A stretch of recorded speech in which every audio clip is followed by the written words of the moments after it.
बातें अपने भक्ति प्रकाश में राजा अश्वपति के अंतर्गत पड़े हुए हैं। मन ही मन नहीं, अब वैसे कहते हैं राजन, जैसा राजा वैसी प्रजा।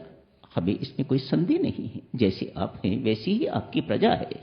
हमने ऐसा कुछ नहीं सोचा कि आपके पास धन जो है वह इस प्रकार का है। आप जानते हैं बहुत अच्छी तरह से तेरे यहां धन बिल्कुल पवित्र है। कोई चोरों से, डाकुओं से इनसे छीना हुआ, इनसे मारा हुआ या गलत ढंग से इकट्ठा किया हुआ धन तेरे पास नहीं है। पर हम धन लेने के लिए नहीं आए। अपने मुख से उन्होंने कह दिया, हम उपहार लेने के लिए, धन लेने के लिए राजन यहां नहीं आए। अभी राजा ने कुछ पूछा नहीं है। राजा मन ही मन सोचते हैं, अगले सप्ताह यहां यज्ञ शुरू होने वाला है, महायज्ञ शुरू होने वाला है। हो सकता है इनको सूचना मिल गई हो तो ये उस यज्ञ में भाग लेने के लिए आए हैं। कहा, महामुने, अगले सप्ताह जो यज्ञ होने वाला है, यदि उसमें सम्मिलित होना चाहते हैं तो आपका हार्दिक स्वागत है। आप यहीं टिके रहिएगा। अगले सप्ताह यज्ञ शुरू होगा। आपको भी दक्षिणा मिलेगी, आपको भी उपहार मिलेंगे, आपके रहने की सुख सुविधा व्यवस्था बहुत अच्छे ढंग से की जाएगी, इत्यादि इत्यादि। फिर एक दूसरे का मुंह देख रहे हैं। ये राजा क्या बात कर रहा है? मुझे लगता है देवियों सज्जनों, राजा बहुत अच्छी तरह से जानता है ये किस काम के लिए आए हैं, लेकिन टाल रहा है। पैसे का दान देना तो बहुत आसान है, उपहार देना तो बहुत आसान है, ज्ञान देना, भक्ति देना बहुत कठिन बात है। और वह किसी अधिकारी को ही दिया जा सकता है। हर एक को ज्ञान नहीं दिया जा सकता, हर एक को भक्ति नहीं दी जा सकती। परमात्मा के लिए कहा जाता है, ठोक बजा के कहा जाता है, परमात्मा एक चीज देने में तुम बहुत कंजूस हो। मुक्ति तो हर एक को दे सकते हो, लेकिन भक्ति तुम किसी किसी को देते हो, किसी अधिकारी को देते हो। हर एक को तुम भक्ति नहीं देते। भक्ति बांटने में मेरे राम तुम बहुत ही कंजूस हो। ये संत महात्मा भक्त ठोक बजा के परमात्मा को उलहरा देते हैं। क्यों? ये ऐसी चीज है जो हर पात्र में नहीं डाली जा सकती। अश्वपति, मुझे ऐसा महसूस होता है, गलत हो सकता हूं, अभी इनमें अभिमान बाकी है, अभी ये सत्पात्र नहीं है ज्ञान के। जिसकी प्राप्ति के लिए यहां आए हैं उसके लिए इनका पात्र अभी तक तैयार नहीं है। पूछा, यदि अब ये सब कुछ पाने के लिए नहीं आए तो फिर किस काम के लिए आए हो? कहा, महाराज, आप जैसा तत्वज्ञानी पाके तो आप जिसे तत्वबोध पाने के लिए, आत्मविद्या पाने के लिए आए हैं। वह राजा जो इतना विनम्र था, लाल सुर्ख हो गया है, सब कुछ बदल गया। अपने असली रूप में गुरु महाराज आ गए। शिष्यों के सामने गुरु का रूप वह भिन्न हुआ करता है। पात्रों के सामने गुरु का रूप बहुत भिन्न हुआ करता है। सामान्य व्यक्ति के साथ किस प्रकार से बात करता है वह भिन्न बात है, लेकिन शिष्य के साथ किस प्रकार से बात करता है उसका रंग ढंग बदल जाता है। अश्वपति बदल गए। जाइएगा, फिर आइएगा कभी। वह व्यक्ति अभी कह रहा था, एक सप्ताह आप रुकना चाहते हो, रुको, उसके बाद यज्ञ शुरू होने वाला है, उसके लिए भी रुकना। आपके रहने की पूरी व्यवस्था की जाएगी, आपका सब कुछ सुख सुविधा देखी जाएगी। तत्काल बदल गया है। जाइएगा महाराज, इस काम के लिए अभी आप योग्य नहीं हो, इस काम के लिए अभी मेरे पास स्थान नहीं है, फिर कभी दर्शन दीजिएगा। छयों के छयों महात्मा मुंह लटका के तो वापस आपस में चर्चा कर रहे हैं। राजा ने हमें ठुकरा दिया। उद्दालक कहते हैं, नहीं, ठुकराया नहीं है। हम सदपात्र बन के गुरु महाराज के पास नहीं गए, हम शिष्य बन के गुरु महाराज के पास नहीं गए। यदि शिष्य बन के गुरु महाराज के पास नहीं गए तो फिर गुरु महाराज कुछ देंगे नहीं। क्यों? वह गुरु है ही नहीं, क्योंकि आप शिष्य नहीं बन पाए। पहले भी आप जी से कहा था, सतगुरु हर एक के लिए सतगुरु नहीं हुआ करता। सतगुरु किसी किसी के लिए सतगुरु होता है, जो शिष्य बनना सीख गया है, जो श्रद्धावान है, जिसने अपना पात्र सही कर लिया है, उसके लिए सदगुरु सदगुरु है। हर एक के लिए सदगुरु सदगुरु नहीं है। एक शबरी भी थी जिसके सदगुरु थे, और एक हम लोग भी हैं जिनके सदगुरु। जमीन आसमान का अंतर है। राजा अश्वपति के पास महर्षि उद्दालक एवं 5 और महामुनि गए हुए हैं। राजा प्रयोजन न समझ के, क्या प्रयोजन है, किस कारण ये सब आए हैं। जैसे सामान्य लोग आते हैं, अन्य लोग आते हैं, वैसे ही राजा ने उन्हें उपहार देने की चेष्टा की है।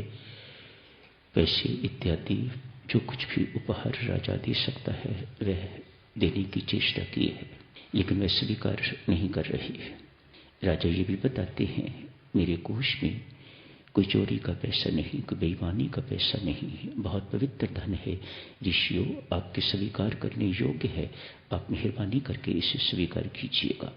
वे तब भी स्वीकार नहीं करते, एक दूसरे का मुंह ताकते हैं, मानो हम किसी अन्य प्रयोजन के लिए आए हुए हैं और राजा हमें क्या कह रहे हैं।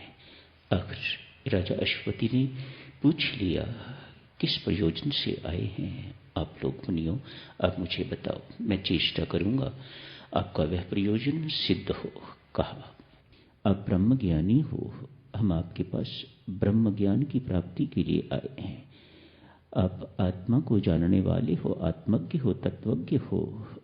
हम आपसे तत्वबोध ग्रहण करने के लिए, पाने के लिए आए हैं। राजा ये बात सुन के तो अपना रूप बदल लेते हैं, कहते हैं, मुनियों, मात्र मांगने से ज्ञान नहीं मिल जाया करता। जाइए, फिर कभी आइएगा। वह व्यक्ति जो संतों महात्माओं की इतनी सेवा कर रहा था, इतना कुछ दे रहा था, तत्काल बदल गया है। क्यों? पोजीशन बदल गई है। ये सब के सब मुनि वापस चले गए हैं। रास्ते में उद्दालक से कहते हैं, लगता है राजा अश्वपति ने हमें टाल दिया। उद्दालक समझाते हैं, नहीं, टाला नहीं है, ये शब्द ठीक नहीं है। हम जिस काम के लिए गए थे, जिस काम की अपेक्षा हम गुरु महाराज से रख रहे हैं, हम उसके अधिकारी नहीं थे। इसलिए गुरु महाराज ने हमें वापस लौटा दिया है। अभी तक तो राजा ही कह रहे हैं, काश हम गुरु के पास ऐसे गए होते जैसे शिष्य जाता है, तो गुरु महाराज हमारे ऊपर कृपा करते। इसका अर्थ है, साधक चलो, गुरु से यदि वास्तव में कुछ पाना है तो कोई ढंग होता होगा। यही बात यहां से स्पष्ट होती है। जाते तो बहुत हैं, लेकिन पाता तो कोई कोई है, शायद कोई भी नहीं पाता। क्यों? जिस ढंग से शिष्य को गुरु के पास जाना चाहिए, यदि उस ढंग से नहीं गए तो गुरु दे नहीं पाता। गुरु से परमेश्वर निकलवाता ही नहीं है। परमेश्वर है ना सब कुछ का डिसाइड करने वाला, निर्णय लेने वाला। वह जो कुछ संत महात्मा से गुरु से करवाता जाता है वह करता जाता है। यूं कहिएगा, गुरु संत के भीतर परमेश्वर विराजमान होके तो उसके जीवन का संचालन करता है। वही बोलता है, वही सब कुछ सोचता है, वही सब कुछ करवाता है। वह तो मात्र एक निमित्त बन गया हुआ है। एक महान यंत्र के साथ छोटा सा यंत्र जुड़ के तो वो महान हो गया हुआ है, लेकिन बहुत अच्छी तरह से जानता है कि वह एक बूंद पानी ही है, मैं सागर नहीं हूं। सागर तो वह परमात्मा ही है। ऋषियों, हम राजा के पास इस प्रकार से नहीं गए जैसे एक शिष्य को गुरु महाराज के पास जाना चाहिए। आज कुछ दिन के बाद, संभवतः अगले दिन, उससे अगले दिन, आखिर उतावलापन तो है ही, ज्ञान प्राप्त करने का तैयार होके गए हैं। आज शिष्य बन के गए हैं, नम्र बन के गए हैं। आज ब्राह्मणत्व का बोझ लेके, ऋषि मुनियों की उत्कृष्टता लेके नहीं गए। आज ये सब कुछ उतार के अपने सिर से जितना भी बोझ है, जिसे अभिमान का, घमंड का, दर्प का बोझ कहा जाता है, आज ये सारा बोझ उतार के गए हैं, हाथ में समधा लिए हुए हैं। जाके राजा अश्वति को प्रणाम करने की, दंडवत प्रणाम करने की चेष्टा की है। राजा ने वहीं रोक दिया है। नहीं मुनियों, आप शिष्य बन के आए हो, आपके लिए उचित है। अपना ब्राह्मणत्व भूल के आए हो, आपके लिए उचित है। अपना मुनिपना भूल के आए हो, ये आपके लिए उचित है। गुरु के पास जाना चाहिए तो निरभिमानी होके जाओगे तो ही कुछ मिलेगा, नीचे होके जाओगे तो ही कुछ मिलेगा, झुक के जाओगे तो ही कुछ मिलेगा, बिल्कुल अकड़ के जाओगे, बर्तन भरे हुए जाओगे तो कुछ पा नहीं पाओगे। क्यों? स्थान ही नहीं है वहां पर। अभिमान इतना भरा हुआ है आपके पात्र के अंदर कि गुरु बेशक जो ना भी मर्जी क्यों ना डालना चाहे, कुछ डाल नहीं सकेगा, because there is no place. कोई स्थान ही नहीं है। आपके अभिमान ने, आपकी उत्कृष्टता ने उस पात्र को इतना भर रखा हुआ है। आप जैसे आए हो ठीक उचित बनता है आपके लिए। एक शिष्य भाव से आए हो। मेरे लिए उचित नहीं है कि मैं आपसे पांव को छुआऊं। मैं क्षत्रिय हूं। बेशक आप मुझे ब्रह्मज्ञानी समझते हो सकता है मैं हूं भी, लेकिन मेरे लिए अपने आप को इस प्रकार से समझना उचित नहीं है। आप ब्राह्मण हो, ऋषि हो, मैं क्षत्रिय हूं। मेरी जाति नीचे है। ज्ञान उच्च हो सकता है मेरा, लेकिन मेरी जाति तो नीचे है। मेरे लिए उचित नहीं है कि मैं आपसे पांव छुआऊं। मैं आपको ये मान के नहीं चल रहा कि आप एक शिष्य बन के आए हो। मैं तो आपको ये मान के चल रहा हूं कि एक अधिकारी मेरे पास आया है और मैं अपने आप को दाता समझ के तो आपको ज्ञान दूंगा। देखो ब्रह्मज्ञानी किस प्रकार का हुआ करता है। चर्चा चल रही थी ना उपनिषद सार के अंतर्गत, ब्रह्म ज्ञान क्या होता है और ब्रह्मज्ञानी क्या होता है। जो अपने आप को इतना नीचा मानता है, मेरे पास कुछ नहीं है, मैं कुछ नहीं हूं, सब कुछ परमात्मा तेरा है, सब कुछ तू ही तू है, मैं कुछ नहीं और मैं कुछ बनना भी नहीं चाहता, ऐसे व्यक्ति को ही ब्रह्मज्ञानी कहा जाता है। जो सुख दुख में सम रहता है, समदृष्टि, जो सम व्यक्ति है, जिसे कुछ भी विचलित नहीं करता, जिसका मन निर्मल है, जो सबसे प्यार करने वाला है, जो सबको प्यार ही प्यार बांटने वाला है, जो स्वयं राम राम जपता है, दूसरों से राम राम जपने की प्रार्थना करता है, जिसका जीवन अनासक्त जीवन है, सबका होते हुए भी वह किसी का नहीं है, अनासक्त भाव से जीवन जीता है, वह ब्रह्म ज्ञानी है। इसके साथ ही साधकजनों, उपनिषद सार की जो बातचीत, एक दूसरे ब्रह्मज्ञानी की चर्चा करनी थी, पर समय नहीं है। फिर कभी परमेश्वर अवसर देंगे तो महात्मा रेपो वह भी छंदोग्य उपनिषद से ही हैं, कभी फिर समय लगा तो उसकी चर्चा कर लेंगे। आज पूज्यपाद स्वामी जी महाराज ने सत्संगति का प्रसाद